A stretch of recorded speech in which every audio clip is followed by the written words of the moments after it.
Bonsoir à tous. À la une de ce journal, le durcissement de ton des dockers qui sont des manutentionnaires au port autonome de Douala.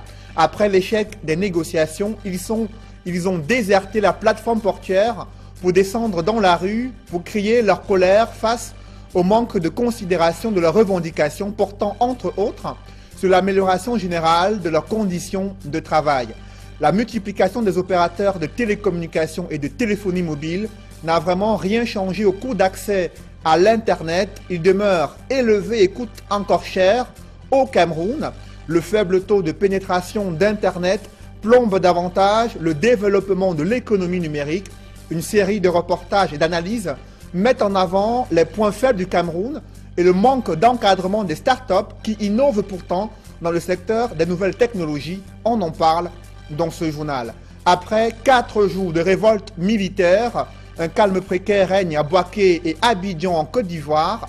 Les soldats mutants ont signé un accord secret avec le gouvernement avant de rentrer dans les casernes.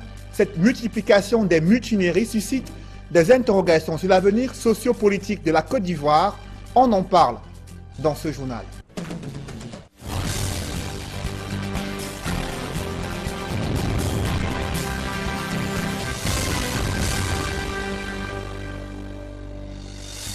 Merci de suivre cette édition complète de l'information sur Equinox Télévision.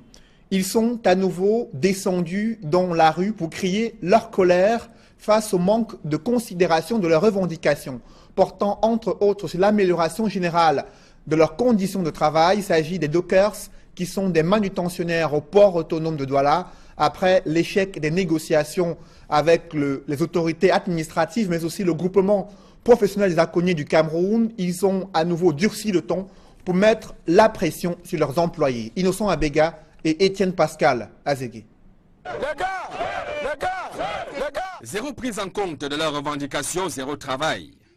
C'est la décision que l'ensemble des travailleurs dockers ont pris ce 16 mai, eux qui se sont réunis en grand nombre à l'ancienne direction générale des douanes à Douala.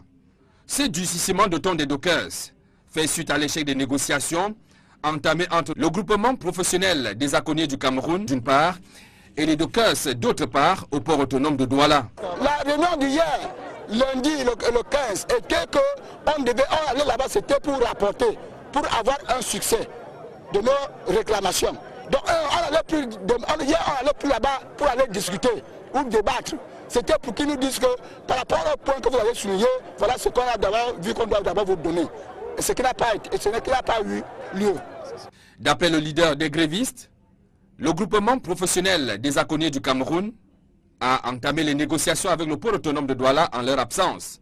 Par conséquent, aucun accord n'a été trouvé. La position de Docker est que le Docker a accepté, le Docker a vu qu'il faut qu'il rentre dans sa position, qu'il faut automatiquement qu'on laisse le travail. Parce qu'il nous avait demandé de reprendre le travail, on a repris le travail. Et qu'on doit attendre lundi, on doit nous donner ce qu'on nous a demandé. Lundi, là, qui était hier, ils n'ont rien demandé. Les manutenciers nous ont par ailleurs fait savoir qu'ils ne souhaitaient plus être pris en charge par le groupement professionnel des aconniers du Cameroun, mais plutôt par le port autonome de Douala. On ne veut plus le GEPAC. Si déjà le GEPAC peut nous prendre, si le PAD peut déjà nous prendre en charge, on sera fiers. On n'a plus besoin du GEPAC. Ils souhaitent par ailleurs que leur situation soit prise en compte par la présidence de la République, tel que cela est inscrit sur une pancarte. Les dockers posent comme préalable à la reprise du service, entre autres le contrat d'assurance, la résolution des états généraux des dockers, le salaire de base ou encore la carte unique pour les travailleurs dockers. Environ 4000 dockers sont concernés par ce débrayage entamé le 11 mai qui se poursuit. Un circuit de trafic de chanvre indien et de recel de motos a été identifié et démantelé dans une banlieue de Douala. La police dit avoir identifié parmi les présumés membres de ce gang de malfrats des repris de justice. Le récit des faits avec Julienne Berthe-Bissaille. Bouffée d'air fraîche pour les populations installées à PK19 à Douala. Ces dernières viennent d'être libérées de 5 présumés malfrats qui semaient la terreur dans ce quartier. La nuit de mardi à mercredi, un collègue de la même association nous a fait part qu'il a été victime d'une d'un braquage. Il a été menotté, attaché, bon, sa moto a disparu. Suite à cet événement, nous nous sommes immobilisés comme d'habitude. On a démantelé tout le réseau et on a pu mettre main à ce grand de braquage. Les forces de l'ordre présentent certains comme des repris de justice, tandis que d'autres clament leur innocence. Je ne sais absolument rien ce qui m'amène ici. Les gars sont venus arranger la moto chez moi, la moto avec crevaison, et ça n'a pas de pression. Et après 1 heure du temps, on vient récupérer cette moto. Voilà quand je me retrouve ici là. Je suis mécanicien de profession. Aux dernières heures de leur arrestation, ces hors-la-loi détenaient 17 paquets de chanvre indien, 3 motos, 2 couteaux, un téléviseur, un lecteur DVD et plusieurs produits agroalimentaires. En attendant les résultats de l'enquête ouverte par le commissaire Mignem, ces présumés malfrats méditent leur sort dans les cellules du commissariat 17e. Elles ont perdu le sommeil depuis le retour des premières pluies. Ce sont des populations résidant dans les zones marécageuses de Colbison à Yaoundé. Elles subissent des inondations à chaque averse de pluie. Les dégâts matériels sont importants et l'inquiétude prend de l'ampleur au regard des scénarios catastrophes vécus durant la grande saison de pluie l'année dernière. Comment ces populations s'organisent en cette période de tous les dangers? Réponse dans ce reportage de Emmanuel Diop et Yannick Mbazoua. C'est un cri de détresse lancé par les habitants d'Onkolbison à Yaoundé, au lieu dit entre échangeurs et Karamba, en cette période des saisons pluvieuses où les inondations font des ravages dans les habitations. Les inondations sont toujours là. Les premières pluies de mai là, je ne connais pas bien la date, mais ça a inondé. Ça a inondé même jusqu'à dedans. Depuis que les pluies ont commencé, on a déjà eu une inondation une fois. L'eau est entrée, mais pas dans le salon, dans les chambres. Donc comme ma chambre que vous avez eu dehors là, l'eau était entrée dedans. Ici, sur les murs des domiciles touchés, des traces indiquent à suffisance la hauteur des eaux. Et c'est en victime résignée que certains habitants essayent tant bien que mal de résoudre cette équation. On a mis les machins, les planches en haut. On pose les choses là, on superpose les lits, on pose les choses là. L'eau est ici en bas. Quand il finit de pleuvoir, l'autre descend, on enlève l'autre. Comme il y a les placards partout, on roule nos matelas, on pose ça en haut, des placards. Les choses qui peuvent mouiller, les téléviseurs, on pose ça en haut. C'est quand on voit déjà que le derrière là inonde déjà, bon, on commence à monter les choses en haut, arranger les choses. Une situation qui s'apaise peu à peu depuis le début des travaux d'aménagement du principal cours d'eau du coin. Bon, on peut dire que le problème a été résolu, mais on a notre petit problème, c'est que on aimerait qu'on puisse agrandir le lit de la rivière parce que c'est vraiment bouché là. Et avec le temps, avec notre incivisme et tout le reste, on se dit que les problèmes vont continuer. Donc si on peut dégager le lit de la rivière, ça va permettre que les eaux circulent normalement. Depuis le retour des pluies, les populations de ce quartier de l'arrondissement de Yaoundé 7 se battent du mieux qu'elles peuvent pour que l'eau n'entre pas dans leurs domiciles respectifs et ce, devant le regard ignorant des pouvoirs publics. Depuis Colbison, plus précisément Karamba, pour Equinox Télévision, Emmanuel Diop, Yannick Mbazoua. À présent, les images d'un incendie survenu très tôt ce matin dans un marché situé à Bamenda, dans la région du nord-ouest. L'on note que près de 4 boutiques et une buvette sont parties en fumée dans la nuit au marché de Bamenda-Kwen, dans la région du nord-ouest. L'origine des flammes reste inconnue, mais les populations soutiennent qu'il soupçonnent un incendie, une main criminelle, due au refus de certaines personnes de cette partie de la ville de respecter le mot d'ordre de grève relatif à la ville morte qui pèse également sur la capitale régionale du nord-ouest. Près de 4 boutiques parties en fumée et une buvette, des commerçants qui n'avaient que leurs yeux pour pleurer face aux énormes dégâts matériels enregistrés, pas de perte en vie humaine. Des enquêtes qui se poursuivent du côté de la police pour déterminer les causes réelles de cet incendie. Restons dans la région du nord-ouest où le gouvernement a essuyé plusieurs critiques en raison de la dégradation des routes autour de Bamenda. Le ministre de l'économie Le ministre des Travaux publics, vous le voyez en image, en discussion avec le chairman du SDF, s'y est rendu pour annoncer le lancement des travaux de reconstruction de la route Babadjou-Bamenda, du contournement de la falaise de Bamenda et la traversée urbaine du chef-lieu de la région du Nord-Ouest sur un financement conjoint de la Banque mondiale à hauteur de plus de 60 milliards de francs CFA. Emmanuel Nganou-Djoumessi, qui est dans la région du Nord-Ouest, pour également évaluer les programmes d'entretien routier. Au sujet de cette route dégradée entre Babadjou et Bamenda, je vous propose de suivre un conducteur qui a l'habitude de faire cette ligne, un automobiliste qui revient sur les difficultés à pouvoir effectuer le parcours entre Babadjou et Bamenda dans la région du Nord-Ouest. C'est bon. Moi c'est monsieur Chofo, Senghor Chofo, donc je suis taximan, je fais le transport ici là. Bon, pour la route là, nous ne parvenons même pas à nous en sortir, d'autant plus avec les acrobaties de la route, les creux partout, on se trouve comme ça au marché Njengso. Vous-même, si vous pouvez constater avec l'état de la route, les creux partout, les chauffeurs chargent même en route comme ça là. Donc, pour arriver à bout ça devient même un parcours de combattants. Pour les creux qui sont en route là, on ne parvient plus à s'en sortir. Avec la route là, si, bon, je me dis que comme le ministre nous avait connu la route pendant, tu vas faire ça après un mois. Nous sommes plus aujourd'hui en mai depuis janvier. Nous attendons aussi ça pour voir si ça va se réaliser. Et les pneus, nous, on casse les gens de partout, les pneus. Donc on ne sait même pas comment ça se passe avec le gouvernement. Vous l'avez suivi, l'appréhension des populations de Bamenda. Le ministre des Travaux publics, Emmanuel Nganou-Djoumessi, séjourne justement dans le chef-lieu de la région du Nord-Ouest. Il a annoncé ce matin le lancement des travaux de reconstruction de la route Babadjou-Bamenda, du contournement de la falaise à Bamenda et la traversée urbaine de la capitale régionale du Nord-Ouest sur un cofinancement de la Banque mondiale à hauteur de 60 milliards de francs CFA. Malgré la multiplication des opérateurs de télécommunications, le coût d'accès à Internet demeure encore élevé. Le faible taux de pénétration d'Internet au Cameroun plombe davantage le développement de l'économie numérique. À l'occasion d'un forum international qui se tient à Yaoundé, des experts ont identifié les points faibles du Cameroun. Il s'agit de l'insuffisance des infrastructures et l'incapacité des pouvoirs publics à assurer une bonne régulation de tous les domaines d'activité dans lesquels interviennent l'économie numérique. Emmanuel Diop, Joël Essengue et Ike Cyril. Yaoundé abrite le Forum international sur l'économie numérique au Cameroun. Mais de quelle économie numérique s'agit-il si Internet continue d'être inaccessible au Cameroun?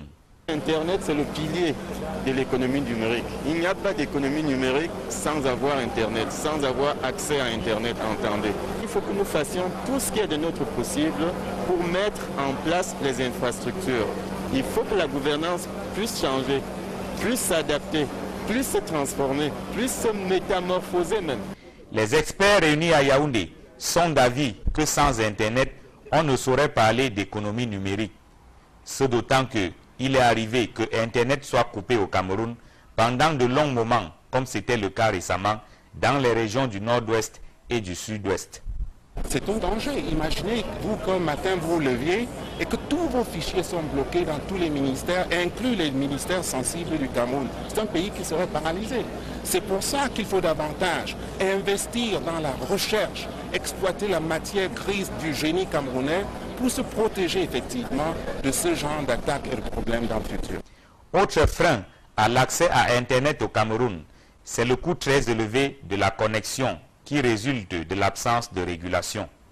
Le régulateur doit faire son travail, mettre véritablement en place un système qui permette une concurrence loyale bien sûr, mais une véritable concurrence. Ce n'est qu'à ce prix que les coûts d'accès peuvent baisser.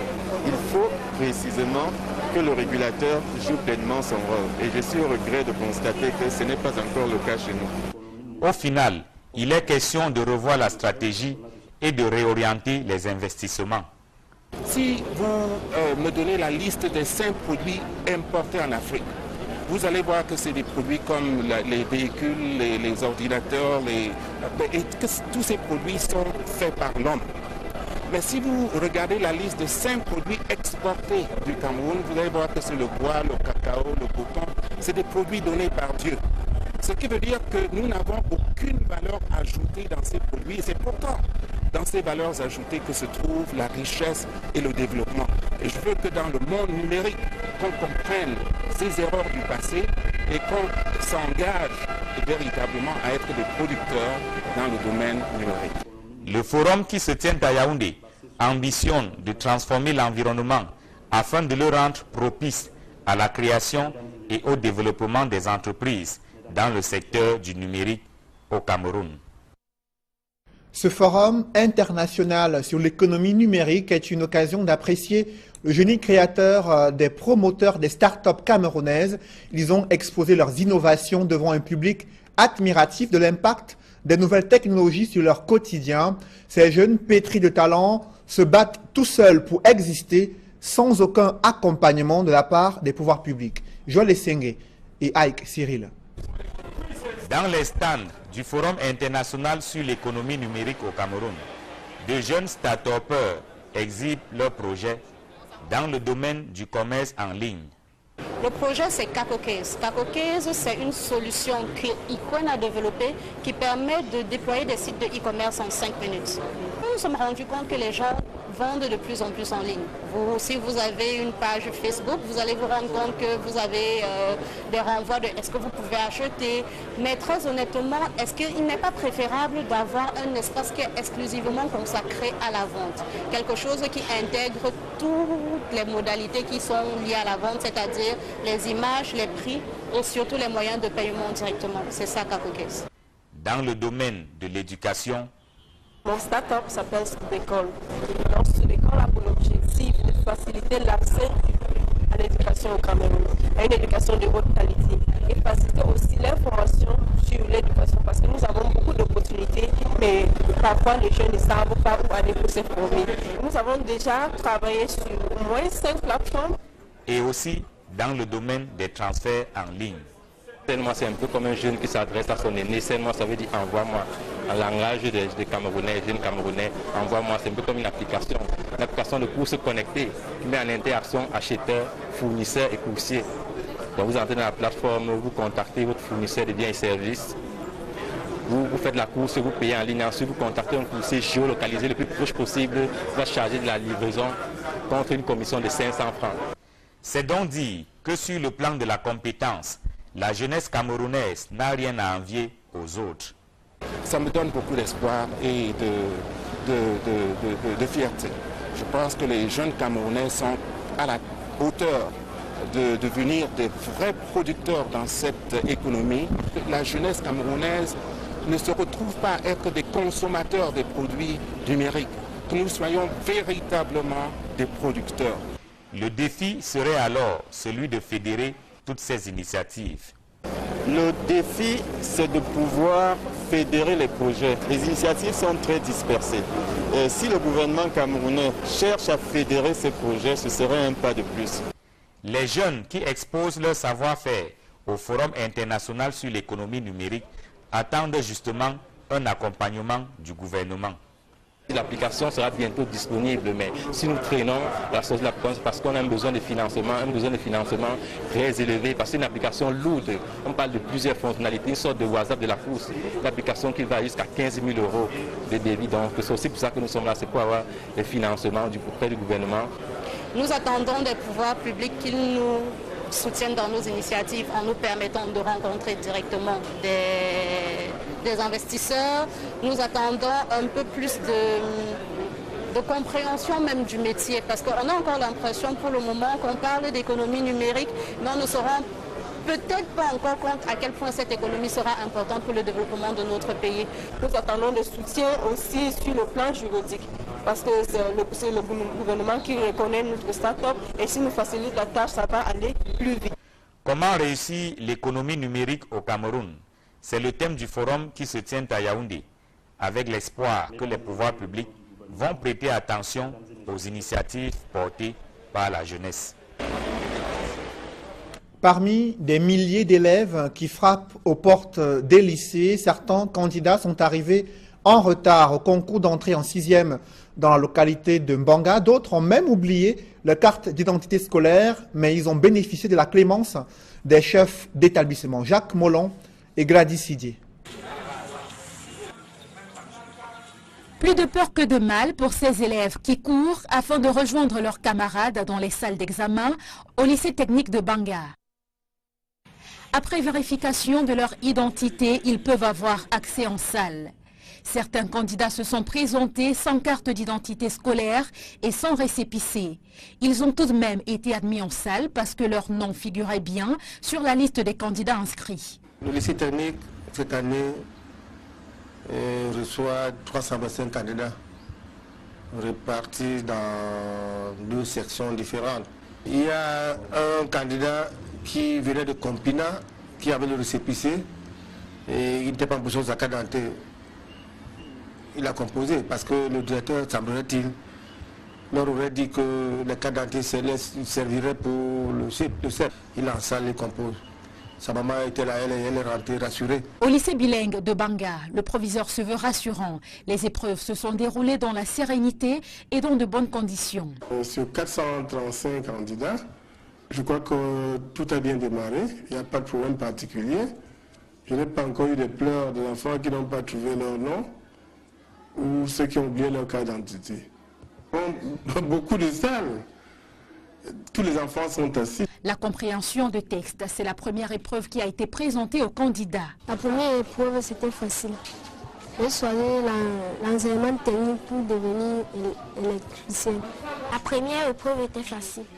J'ai choisi l'enseignement technique parce que j'ai voulu. Ce sont des milliers de futurs lycéens qui frappent aux portes de l'enseignement secondaire. Ils présentent leur premier examen et au bout du compte, seuls les meilleurs seront déclarés admis. Malgré l'importance de ce concours d'entrée en 6e, quelques cas d'absence ont été révélés dans les différents centres d'examen situés dans la capitale économique du Cameroun. Cela n'a pas pour autant perturbé le déroulement des épreuves durant cette mi-journée. C'est le constat que font Farel Bounia et Donald Agnouzoa dans ce reportage. Ils étaient 786 candidats au lycée d'Akwa. Sur les 797 attendus, à prendre part aux épreuves écrites relatives à la session 2017 du concours d'entrée en 6e. Ces élèves venus du primaire et qui frappent aux portes du secondaire abordent avec le plus grand sérieux les sujets à l'ordre du jour. La première épreuve consacrée à l'étude des textes en est à sa 45e minute quand le bureau des examens dresse le bilan à mi-parcours. Tout se passe dans de bonnes conditions. Les précautions que nous avons dû apprendre, nous avons la sécurité déjà qui est au portail. Nous avons les enseignants qui sont venus à temps, les élèves sont venus à temps. Au lycée bilingue de Bepanda, le Common Entrance Examination pendant du concours d'entrée en 6e en français, organisé cette fois par le ministère de l'Éducation de base, est déjà sur les rails. Les candidats affrontent l'épreuve d'anglais sous le contrôle des examinateurs. Chaque classe, chaque salle est munie de 2 surveillants qui, un devant, un derrière, veillent sur le travail des élèves, sur le fait que ceux-ci soient vrais et qu'il n'y ait pas de tricherie.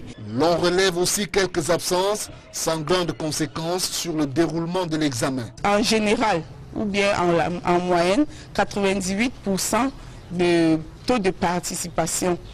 S'il faut être plus précis, Bepanda A a eu 99,54% et Bepanda B 98,24% de taux de participation. Au final, c'est dans le calme et sans incident majeur que s'est déroulé le concours d'entrée en 6e dans les lycées d'Akwa et de Bepanda. Ce n'est plus le parfait amour entre des sénateurs de la Chambre haute du Parlement et des élus locaux à l'extrême nord du Cameroun. Les maires ont profité d'une tournée parlementaire pour critiquer l'inertie de la part des membres de la Chambre haute du Parlement. Reportage Amadou Daïrou et Gladys Sidier. Pour les maires et conseillers municipaux de la région de l'extrême nord, il ne fait aucun doute. Les sénateurs sont déjà en pleine campagne électorale en vue des échéances de 2018. Ces sénateurs, déclarent les maires, ont brillé par leur inaction depuis leur entrée en fonction, oubliant leur mission principale. Ils étaient en train de nous donner le bilan, ce qui se passait à Yaoundé pendant les 4 ans. Mais sur le terrain, nous trouvons que les réalisations sont obsolètes. Parce qu'on ne voit pas, ne serait-ce que les tables bancs dans nos établissements secondaires ou primaires, on n'en a jamais bénéficié d'un sénateur. Dans notre cas, dans le Maïk Sanaga, nous avons un sénateur. Mais même les appuis aux appuis, que ce soit même dans les centres de santé intégrés, ils pouvaient le faire, pas seulement les donner à l'individu. Dans tous les 6 départements que compte la région de l'extrême nord, aucune action menée par les sénateurs n'a été enregistrée. Pourtant, les populations vivent dans des conditions extrêmement difficiles, surtout avec les exactions de Boko Haram. Quand on parle de la communauté, quand on parle des sénateurs, parce que les sénateurs représentent toute une région, soit un département. Mais quand un sénateur vient dans sa région, il est tenu quand même à aller rendre visite ou alors à appuyer financièrement ou matériellement certains centres de santé intégrés, certains établissements secondaires ou primaires, pour qu'on puisse quand même savoir qu'effectivement nous avons un sénateur. Pour justifier leur inertie, depuis 4 ans, les sénateurs mettent en avant le contexte d'insécurité. C'est pas la campagne, parce que le compte rendu doit se faire tout à fait au début de l'élection. Et nous avons dit que si nous ne sommes pas venus depuis 4 ans, c'est compte tenu de l'environnement sécuritaire. Et donc maintenant, cet environnement sécuritaire nous a donc permis de descendre. Voilà. Bon, chacun peut interpréter les choses comme il veut. Sur les 10 sénateurs que compte l'extrême nord, 7 étaient présents pour cette tournée parlementaire. Ils se sont rendus dans le camp de réfugiés de Minawawu où ils ont remis des dons, en majorité des denrées de première nécessité. La nouvelle distinction honorifique attribuée au chef supérieur Bamanjou suscite déjà quelques controverses. Élevé à la dignité de grand cordon, Sa Majesté Sokudjou est soupçonné de recevoir des cadeaux et des faveurs reflétant une certaine collusion avec le pouvoir de Yaoundé. L'autorité traditionnelle a réitéré sa fermeté face à la mauvaise gouvernance qui gangrène le Cameroun. Il s'est également prononcé, Sa Majesté le chef supérieur Bamanjou, Sokudjou s'est prononcé sur la crise anglophone qui perturbe le Cameroun depuis près de 6 mois. Reportage d'Alastiana et Jean-Paul Chouniat. C'est le chef traditionnel le plus craint et le plus respecté de toute la région de l'Ouest, voire du Cameroun, pour son indépendance d'esprit, sa liberté de ton et de pensée. À la cérémonie de présentation de sa médaille de grand cordon, Sa Majesté Sokudjou Jean Rameau Philippe interpelle tout d'abord le gouvernement sur la crise anglophone, une menace sur l'unité nationale. Dans son discours, le faux de Bamanjou déplore la corruption endémique érigée en mode de gouvernance dans l'administration publique. Aussi, je condamne le comportement de certains compatriotes pour qui le détournement des deniers publics n'est plus un acte regrettable, mais un exercice de pouvoir. Au-delà des exactions de Boko Haram à l'extrême nord, Sa Majesté Sokudjou s'inquiète de l'avenir du Cameroun dans un contexte de globalisation de l'économie mondiale. Nos colonisateurs politiques d'hier gagneront contre nous toutes les batailles économiques. Le nouveau langage du partenariat économique ne nous trompe pas. Depuis son intronisation, le jeune Sokudjou fit de la défense des intérêts du Cameroun son cheval de bataille dès l'âge de 15 ans. Tenant tête aux colons français, au premier président Amadou Ahidjo, tous tenaces dans l'extermination des nationalistes, Omniobé, Ernest Ouandi, Félix Moumié et bien d'autres. Les rapports du chef Sokudjou n'ont pas été des plus cordiaux avec Paul Biya. Mais 35 ans après son arrivée au pouvoir, il élève Sa Majesté Sokudjou à la prestigieuse dignité de grand cordon, une reconnaissance de la patrie pour sa défense des causes nobles. D'aucuns ont vite fait de lire un rapprochement au RDPC, parti au pouvoir, et Sa Majesté Sokudjou, tout en remerciant le chef de l'État, met les points sur les i. En ce sens, j'avais dit à bien respect, malgré le sentiment que je lui avais dit qu'il va longtemps en France, qu'il va le laisser au Cameroun. Or, avec Paul Biya, nous sommes ensemble au Cameroun, et nous serons toujours au Cameroun. Et notre table congrès ici, que je lui dis qu'on compte sur moi, et que je reste égal à moi. Personnage charismatique, adulé, Atypique, controversé, ondoyant et parfois incompris par ses populations et les gouvernants. Sokoudou Jean Rameau Philippe, âgé de 79 ans, a succédé à son père en février 1953. 64 ans de règne sur le groupement Bamedjou, record actuel de longévité de tous les chefs traditionnels de l'Ouest.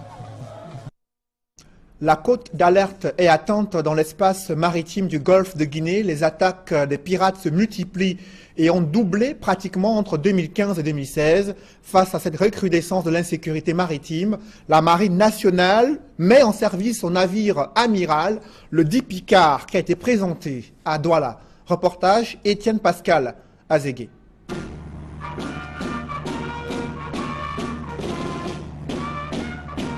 C'est dans la stricte tradition militaire que ce nouveau patrouilleur, le Cameroun Navy Ship de Dipikar, a été réceptionné par le chef d'état-major de la Marine nationale.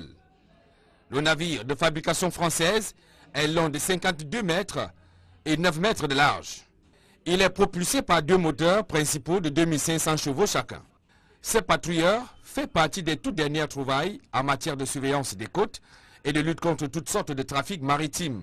La particularité de ce navire, c'est qu'il est doté d'un dispositif d'épandage qui lui permet, n'est-ce pas, de faire de la lutte anti-pollution, notamment la pollution à l'occasion de déversements accidentels d'hydrocarbures. Et il a toutes les capacités, n'est-ce pas, pour faire face actuellement à la menace de la piraterie maritime qu'on a connue sur nos côtes.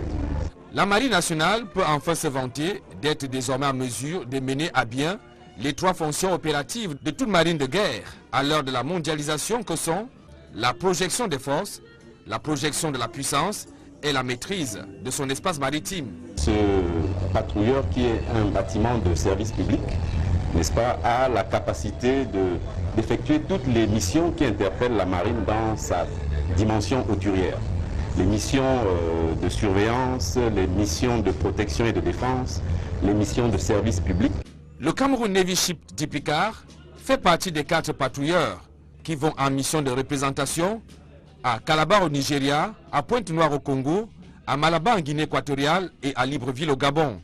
Les étendards ont d'ailleurs été remis au capitaine des 10 patrouilleurs par le chef d'état-major de la Marine nationale qui représentait le ministre délégué à la Défense à cette cérémonie.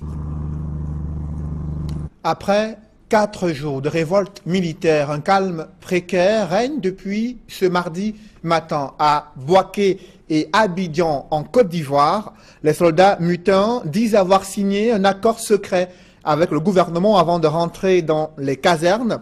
Cette mutinerie enregistrée en l'espace de 3 ans, la 3e enregistrée en l'espace de 3 ans, révèle des batailles souterraines dans les cercles du pouvoir en vue d'un contrôle politique. Des sources révèlent que les mutins ont obtenu le paiement d'une partie de leurs revendications et la suite serait pour le mois de juin. Vous le voyez, c'était les images de lundi où les banques étaient fermées à Abidjan et à Bouaké également. Et depuis ce mardi matin, la situation est revenue au calme selon les dernières nouvelles. Cette multiplication des mutineries en Côte d'Ivoire suscite des interrogations sur l'avenir sociopolitique de la Côte d'Ivoire.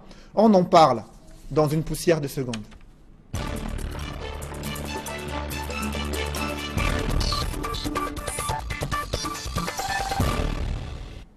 Je reçois sur ce plateau Edmond Kamgia. Bonsoir. Bonsoir Cédric. Vous êtes journaliste, chef de la section politique internationale à la Nouvelle Expression, mais aussi consultant pour Equinox Télévision. Ils sont retournés ce matin dans leur caserne après avoir signé un accord secret avec le gouvernement. Il s'agit des soldats mutins ivoiriens qui ont, pendant 4 jours, effectué des bruits de bottes et d'armes à feu qui ont plongé la population dans une panique générale. De quoi il s'agit concrètement? Quel est cet accord secret qui a été signé avec le gouvernement ivoirien? Avant de parler de cet accord secret qui met fin à 4 journées terribles, et j'allais dire même horribles, parce qu'il y a eu quand même au moins 2 morts et des blessés en Côte d'Ivoire, il faut donner l'identité de ces personnes, de ces soldats mutins. Il s'agit de 8400 soldats mutins, ceux-là même qui, selon l'un de leurs porte-parole, ont porté Alassane Ouattara au pouvoir en 2011. Ils l'ont dit, si on les écoute bien, je cite, l'un d'eux a dit « Ce n'est pas un coup d'État, nous ne voulons pas le départ d'Alassane Ouattara, on veut seulement qu'il paye nos primes. » Fin de citation. Et le président ivoirien avait pris cet engagement en janvier 2017 d'améliorer les conditions de la vie des soldats après un débrayage également, une mutinerie qui avait eu lieu en janvier.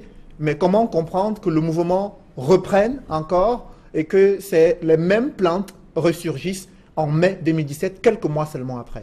Oui, d'abord, il faut dire qu'en janvier 2017, il y a eu un concours de circonstances qui peut expliquer d'une certaine manière pourquoi il y a eu la mutinerie en janvier. Il y a eu, à la faveur de la réforme constitutionnelle en Côte d'Ivoire, la nomination pour la première fois dans l'histoire de ce pays-là d'un vice-président de la République en la personne de Daniel Kablan-Duncan. Et il faut dire qu'avec la nomination d'un vice-président de la République, cela a ouvert, n'est-ce pas, le jeu politique dans le cadre des batailles souterraines, des grandes manœuvres pour la succession d'Alassane Ouattara en 2020. Quel est le lien entre cette mutinerie et justement l'architecture politique ivoirienne qui a été revue avec la nomination de Daniel Kablan-Duncan comme vice-président de la République de Côte d'Ivoire?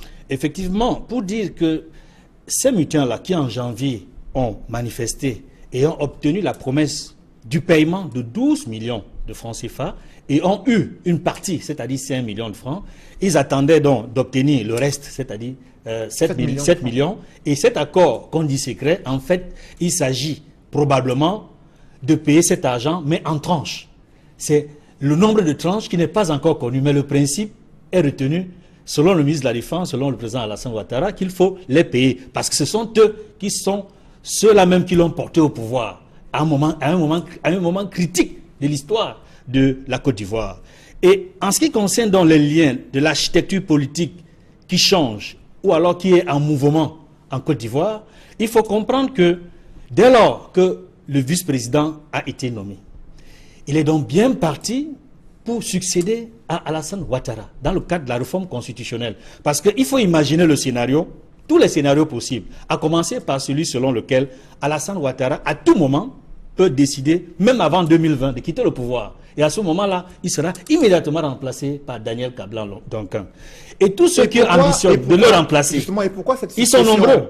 Dérange. Qui est le plus perturbé par cette nouvelle configuration du paysage politique en Côte d'Ivoire? D'abord, il faut donner les personnalités majeures, ou alors les camps politiques majeurs en Côte d'Ivoire qui visent à remplacer Alassane Ouattara. D'abord, il y a le rassemblement des oufouettistes, au sein desquels il y a deux grandes formations politiques. Le rassemblement des républicains, le RDR, le parti d'Alassane Ouattara. Et dans ce parti-là, il y a des personnalités qui comptent. Je pense à Ahmed Bakayoko, je pense à l'actuel Premier ministre qui est bien positionné, Amadou Gon Coulibaly. Mais il y a aussi, au sein du rassemblement des oufouettistes, ça c'est l'un des camps, il y a le PDCI qui estime que le moment est venu de retourner l'ascenseur. Parce que pendant les 2 mandats d'Alassane Ouattara, dont le second s'achève bientôt, le PDCI, avec Henri Konan Bédié, a systématiquement demandé de voter pour Alassane Ouattara. Or, au sein du PDCI, il y a la vieille garde, mais aussi les jeunes loups qui estiment venu leur moment de prendre le pouvoir. Ça, c'est un seul camp. Ça, c'est le premier camp. Mais il y a un deuxième camp. Il y a le camp de l'opposition, qui est segmenté également en 2 parties. Avant qu'on arrive à l'opposition, il y a un acteur aussi important dans cette situation que vit la Côte d'Ivoire. C'est le président de l'Assemblée nationale de la Côte d'Ivoire, qui lui aussi est un acteur qui est influent dans les mouvements observés depuis quelques mois. Effectivement, on ne peut pas analyser la situation politique en Côte d'Ivoire sans parler de Guillaume Soro, pour le rôle historique qu'il a joué pour permettre à Alassane Ouattara de prendre le pouvoir. N'oublions pas qu'il était quand même à la tête du MPCI, le mouvement populaire de Côte d'Ivoire. C'est lui qui était à la tête des forces nouvelles. C'est lui qui a commandé à une période donnée le gros des troupes des mutins qui se sont déversés dans la rue en janvier et il y a quelques jours. Donc, c'est quelqu'un qui va jouer, qui a joué et qui peut jouer et qui ambitionne de jouer un rôle de premier plan en 2020. Mais quand les mutins, ces soldats mutins disent « nous ne sommes pas là pour renverser le président ivoirien », ça veut dire qu'il y a des craintes et des peurs relatives à un coup d'État qui est dans l'air, une tentative de coup d'État en Côte d'Ivoire. L'on craint que ces ex-rebelles puissent encore se soulever à nouveau contre celui qu'ils ont pourtant accompagné jusqu'à la victoire finale en 2012. Il faut comprendre une chose. Lorsque l'un des mutins, l'un des porte-parole dit « ce n'est pas un coup d'État », nous avons porté Alassane Ouattara au pouvoir, nous demandons seulement nos primes et nous rentrons dans les casernes. Je pense qu'Alassane Ouattara a très bien compris le message. C'est la raison pour laquelle il n'hésite pas à honorer ses engagements. Quel est le message qu'ils envoient au président de la République? Le président de la République a donné le sentiment à Alassane Ouattara en janvier 2017, mais aussi au début du mois de mai, lorsqu'un représentant de l'armée ivoirienne a fait savoir qu'il devait abandonner la revendication financière lors d'une cérémonie officielle devant Alassane Ouattara, lui qui a pris l'engagement d'améliorer les conditions de vie des soldats. Est-ce que ce nouveau débrayage, cette mutinerie, montre que le président n'a plus la main mise effectivement sur l'armée ivoirienne? Il faut comprendre, au-delà de l'interprétation ou des supputations que l'on peut apporter pour comprendre les mutineries successives en Côte d'Ivoire, il faut comprendre que Alassane Ouattara sait d'où il vient. Et ces gars, ces combattants, ces anciens mutins, anciens soldats, anciens rebelles, qui sortent dans la rue de manière fréquente et régulière, lui rappellent que n'oublie pas d'où tu viens, n'oublie pas qui t'a porté au pouvoir. C'est ça le principal message. Et je pense qu'il a très bien compris ce message. Et derrière ce message, il y a des personnes, il y a des figures politiques que Alassane Ouattara connaît très bien. Cela signifie, n'oublie pas tous ceux qui t'ont accompagné à prendre le pouvoir face à Laurent Gbagbo. Et ils sont très nombreux, et parmi lesquels celui que tu as cité, le président de l'Assemblée nationale de Côte d'Ivoire. Justement, durant le mouvement, la mutinerie qui a eu lieu en janvier, le président ivoirien a limogé le chef des armées, il a limogé celui de la gendarmerie et de la police. Quelles sont les conséquences de cette nouvelle mutinerie avec de nouveaux hommes qu'il avait pourtant placés à la tête de ces structures-là, qui devaient pouvoir encadrer, mieux encadrer ces mutins? Et l'on voit véritablement que les autorités ivoiriennes peinent à pouvoir encadrer cette armée régulière. Est-ce qu'elle est sous l'influence de d'autres jougs politiques en Côte d'Ivoire? Il faut comprendre la difficulté pour Alassane Ouattara d'avoir pris le pouvoir dans les conditions que tout le monde sait et d'avoir une armée composite, c'est-à-dire composée de personnel formé dans les grands instituts militaires, mais également formé d'anciens rebelles, dont pour certains, la formation n'a pas été adéquate. Donc, ce n'est pas facile. Il doit jouer en quelque sorte des équilibres entre ceux qui sont formés, disciplinés, et ceux qui ne le sont pas du tout. Et ce sont là les conséquences des situations de règlement de crise, c'est-à-dire la résolution des situations post-crise électorale, notamment le processus de DDR, la démobilisation, le désarmement et la réinsertion. Est-ce que cela a marché à 100%? Non. Comme partout ailleurs, il y a toujours des difficultés à démobiliser et à se rassurer. Quelles seraient les conséquences sociopolitiques dans les jours à venir de cette nouvelle mutinerie enregistrée en Côte d'Ivoire? L'une des conséquences au niveau de l'armée, c'est que quand le paiement effectif de la dernière tranche sera effectué, il faut s'attendre à ce que d'autres fronts au sein de l'armée, c'est-à-dire d'autres militaires, des forces spéciales ou d'autres segments de l'armée estiment que si c'est aussi facile d'affaiblir le chef de l'État ou de le rendre vulnérable ou de l'amener à céder, n'est-ce pas, à certaines revendications qui sont faites, cela peut également le mettre en difficulté. Donc vous redoutez un effet contagion au sein de toute l'armée? Effectivement, il y a un effet domino, un effet contagion au niveau de l'armée. Et cela peut être l'une des conséquences à redouter dans la situation actuelle. Mais également, il faut s'attendre à ce que d'ici la fin du mandat d'Alassane Ouattara, il n'y a plus beaucoup de temps, à peine 3 ans, avec la conjoncture économique qui n'est pas très bonne, avec la chute du cours du cacao, qu'il puisse avoir un ralentissement au niveau des investissements. Parce que la Côte d'Ivoire était partie sur de bonnes bases, avec une croissance qui a été très appréciée partout à travers le monde, et cela pourrait avoir des conséquences sur la stabilité de la Côte d'Ivoire d'ici 2020. Justement, restons en Afrique de l'Ouest pour évoquer notre actualité assez importante. C'est la visite du président français Emmanuel Macron, nouvellement élu à la force française Barkhane installée au Mali. Comment expliquez-vous, analysez-vous cette première visite sur le sol africain pour une force Barkhane qui a été critiquée pour son intervention au Mali et qui n'a pas réussi à résoudre ce problème relatif au terrorisme dans la partie sud du Sahara, en Afrique? D'abord, il faut dire qu'Emmanuel Macron est dans la continuité par rapport au régime ou à l'administration de François Hollande. Continuité par rapport aux relations entre l'Afrique et la France. Et on voit bien les rapports qu'il a eus et qu'il a encore avec l'actuel ministre de la Défense, en attendant la composition du nouveau gouvernement. Il a de très bon rapport. Jean-Yves Le Drian. Jean-Yves Le Drian, peut-être sera-t-il maintenu, on ne sait pas encore. Mais toujours est-il que Emmanuel Macron est en train d'accomplir toutes ses promesses. Tout ce qu'il a annoncé, il est en train de le faire. Que ce soit la visite qu'il a effectuée à Berlin, que ce soit la visite qu'il va effectuer dans les jours à venir au Mali pour rencontrer l'opération Barkhane, qui, il faut le souligner, n'a pas reçu, n'est-ce pas, j'allais dire le visa du Parlement français, parce que pour beaucoup de Français, pour une certaine élite politique, cette structure est anticonstitutionnelle. Et pour l'Afrique, justement, cette opération Barkhane, que la France avait annoncée comme la solution idoine pour mettre fin au terrorisme dans le nord du Mali, mais aussi dans une grande partie du sud du Sahara. À ce jour, le terrorisme s'est plutôt amplifié et la France est quelquefois critiquée en raison de cette opération militaire, un interventionnisme assez poussé selon certains Africains. Comment entrevoyez-vous la réaction d'Emmanuel Macron par rapport à toutes ces critiques qui ont fusé durant le régime Hollande?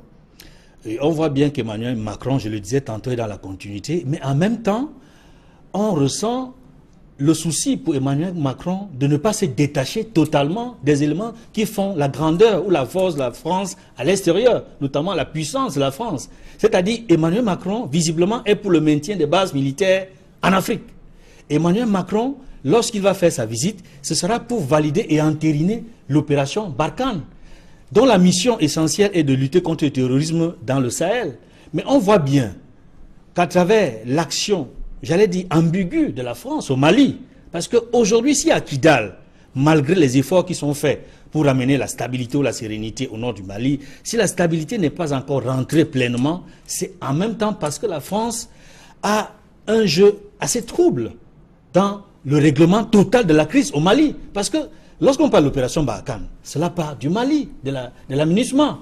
Et aujourd'hui, le siège, l'état-major est au Tchad, au port du Cameroun. On se serait attendu normalement que l'opération Barkhane apporte suffisamment du secours, n'est-ce pas, à la force multinationale mixte, c'est-à-dire le front Nigeria, Tchad, Cameroun, qui lutte contre Boko Haram. C'est vrai, selon les sources qui nous reviennent, au niveau du renseignement, il y a un effort qui est fait, mais est-ce que Barkhane apporte tout ce qu'il faut pour que Boko Haram soit éradiqué? C'est l'une des questions qu'il faut se poser. Et cela permet justement à certains stratèges, à certains analystes politiques de se dire, en réalité, les Africains, les Camerounais, les Tchadiens, les Nigérians doivent compter sur leurs propres forces pour éradiquer le terrorisme. Et éventuellement sur l'apport des pays amis qui sont sincères. Merci Edmond Kamga d'avoir accepté cette invitation. Je rappelle que vous êtes journaliste chef de la section politique internationale à La Nouvelle Expression. Mesdames, Messieurs, c'est la fin de ce journal. Ne manquez pas ce soir le rendez-vous des femmes dans Parole de femmes, une émission présentée par Julie Nguyen-Ndé juste après ce journal. Merci de rester sur Equinox Télévision.